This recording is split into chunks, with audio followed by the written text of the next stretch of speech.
Well, happy birthday to me. There goes the Frenchmobile. Damn girl got in my way. Course around Athens Olympic Athletic Center.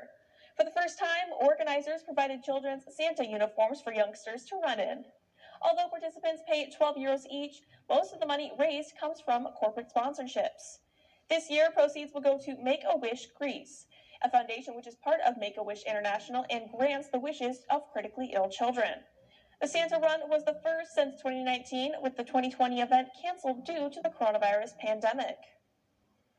And down to around $3 a gallon. News Edge reporter Christopher King is in Northeast Atlanta. It costs less to fill up at the pump. We asked drivers, do they notice the difference? No, not really. The cost to fill up your car is creeping back down. Just don't tell that to Russ Richard. What is it from a year ago? Good question. AAA says the average for a gallon of regular here in Georgia was about $2 a year ago. It's about $3.14 now, but it's down about 12 cents from a month ago. You seeing a difference at the pump? No, definitely not. Inflation is at a 39-year high. It's a lie. It's a lie. Almost everything is more expensive these days. Food, housing, you name it.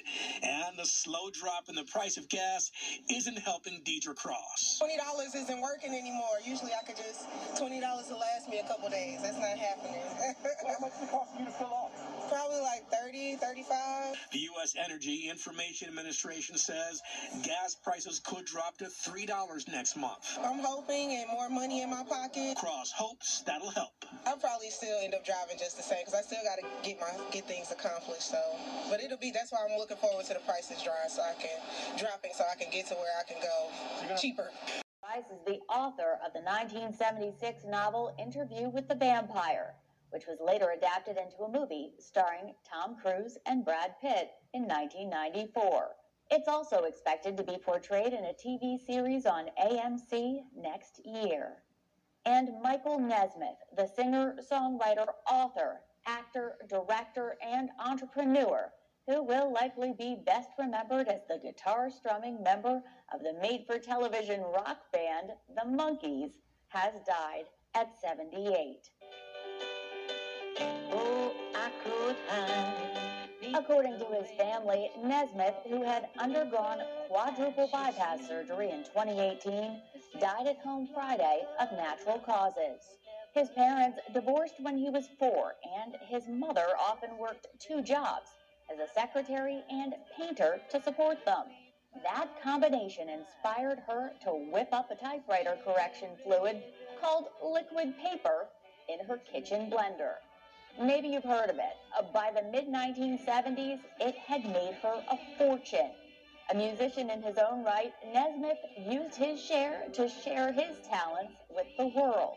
After the television show concluded in 1968, the band went on tour where members sang many of their own songs and played their own instruments. Nesmith moved on to a long and creative career, not only as a musician, but as a film director, author, head of a media arts company, and creator of a music video format that led to the creation of MTV. In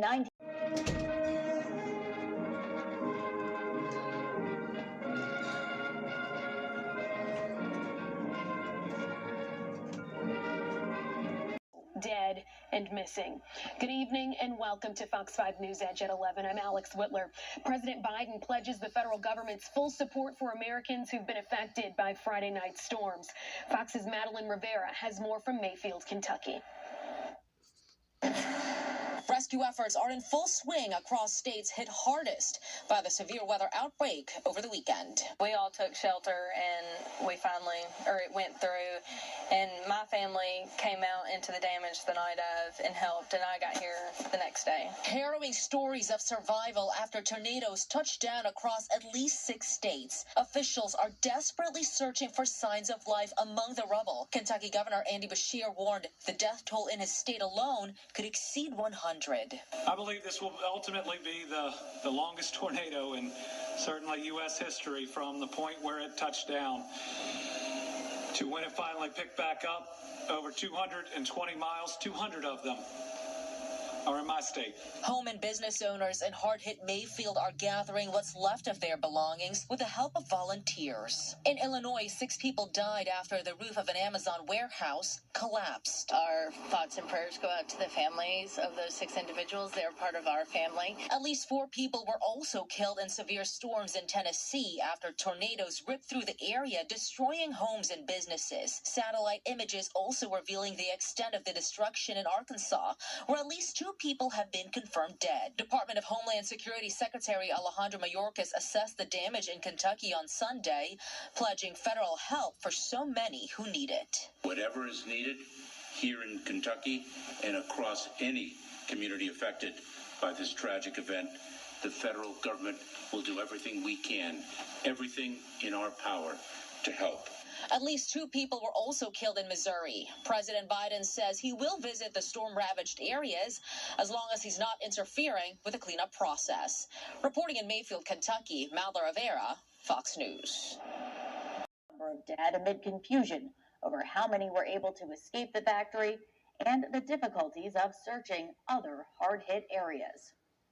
President Biden approved an emergency disaster declaration for Kentucky on Saturday and pledged to support the states affected by the monstrous tornado.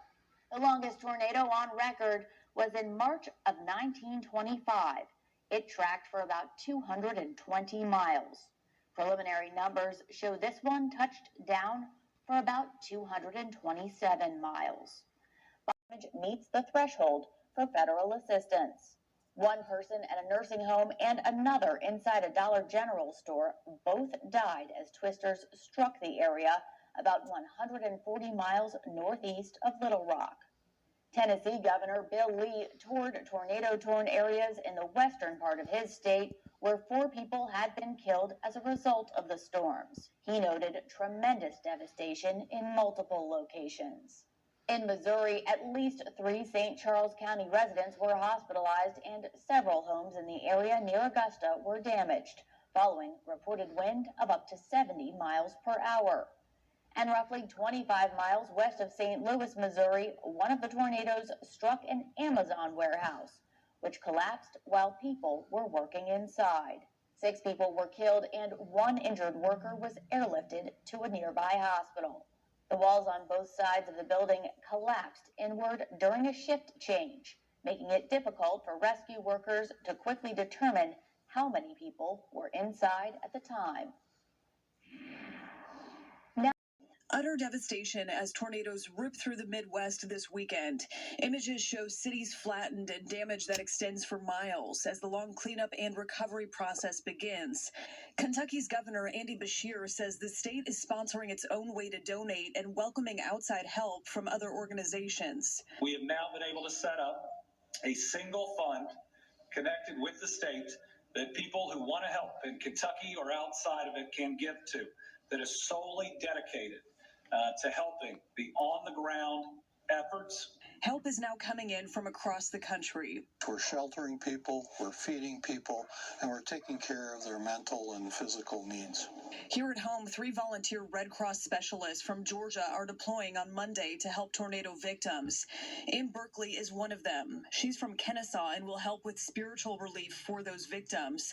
She says the best way you can help is to give financially. That way it's not like redundancy or the work of sorting through whole bunches of people saying, their used clothes. And then that becomes a whole other disaster of trying to get people to that location. Atlanta's FEMA Distribution Center also gearing up to deploy equipment and resources like blankets, meals, bottled water, and tarps to impacted areas. And as more of these supplies continue to go out to those relief areas, they are constantly getting their supplies replenished. Earlier today, we saw a truckload of blue tarps coming in here to replenish the supplies that are already here in this facility. And if you're out there and you're interested in helping with those relief efforts, the Red Cross is asking for monetary donations. That's the latest here in Southeast Atlanta. I'm Brooke Sonner. Very worried. If you've seen her, you are urged to call emergency officials. basis, as we have done for decades. By Christmas, Senate Democrats want the Build Back Better bill done, but it faces major legislative hurdles.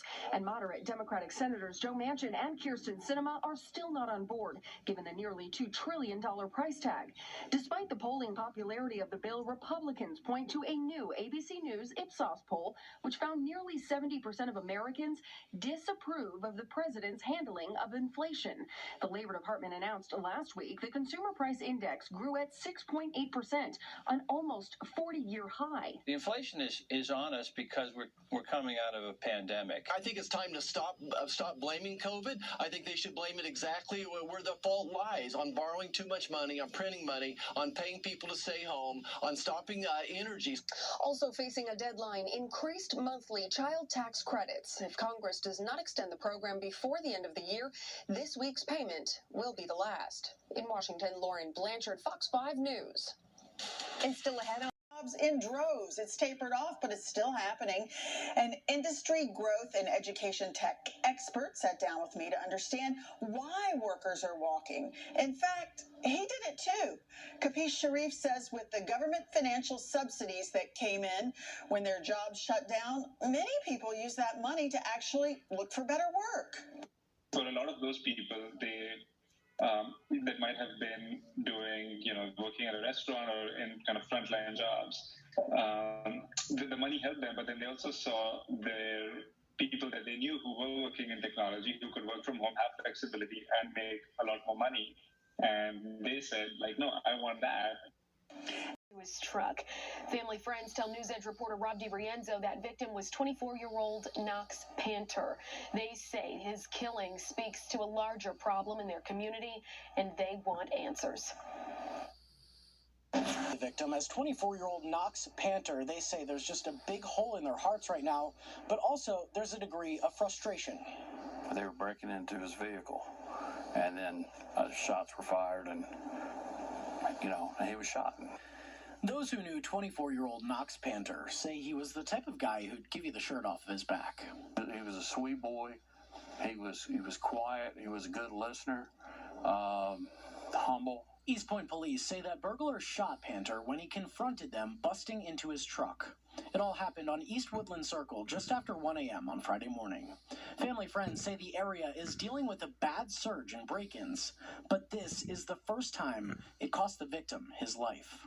I know that this neighborhood is tired of it and is frustrated, and it's starting to boil over. Medics rushed Panter to Atlanta Medical South, where doctors were unable to save him. Police say the guys who were breaking into Panter's truck took off in a small 4-door car. The family asks anyone in the area with security video to check if they caught the guys roaming around the neighborhood around 1 a.m. on Friday. Anything y'all can do to please get the evidence to the East Point police, and let's see what we can't do to stop it. The family hopes this leads to more officers patrolling the area where Panter's life was cut short. He knew what was important. What was important was working hard, representing his family's name, and spreading Christ's love. Again, all police. Warrant after a year-long undercover investigation that started with numerous complaints from neighbors.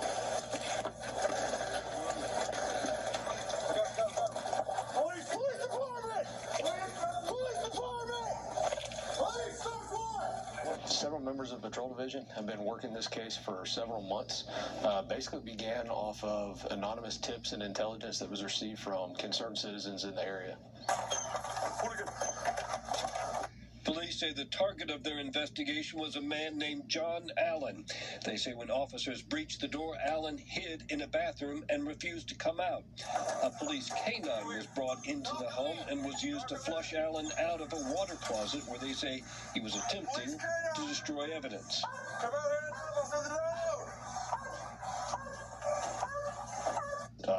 Due to the way the room was laid out, the only option really to render him under control was utilizing a police canine for apprehension. At this home,